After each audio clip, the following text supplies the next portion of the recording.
வணக்கம். இன்று நமது சேனலில் பனங்கிழங்கு பால் பற்றி கூற இருக்கிறேன். இதற்கு தேவையான பொருட்கள்: பனங்கிழங்கு, நாட்டு சர்க்கரை, ஏலக்காய், பால் சிறிதளவு. பால் என்றால் தண்ணீர் ஊற்றாத பாலாக இருக்க வேண்டும்.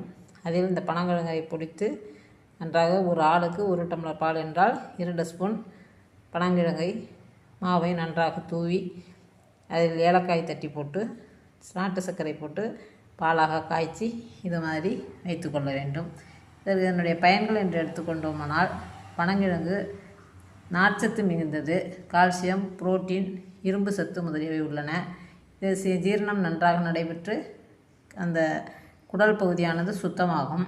கிளைசிமிக் இண்டெக்ஸ் மிகவும் குறைவாக இருப்பதால் இது சர்க்கரையின் அளவு சீராக குறையும். மேலும் இரத்த சோகை நீங்கும். பனங்கிழங்கு கஞ்சியும் தயாரிக்கலாம். அது பாகம் 2இல் வரும். அடுத்ததாக சரும பொலிவு பெறும், உடல் குளிர்ச்சியாகும், நோய் எதிர்ப்பு சக்தி மேம்படும். இதற்கு தங்களுக்கு பிடித்திருந்தால் லைக் செய்யவும், ஷேர் செய்யவும், சப்ஸ்கிரைப் செய்யவும். நன்றி.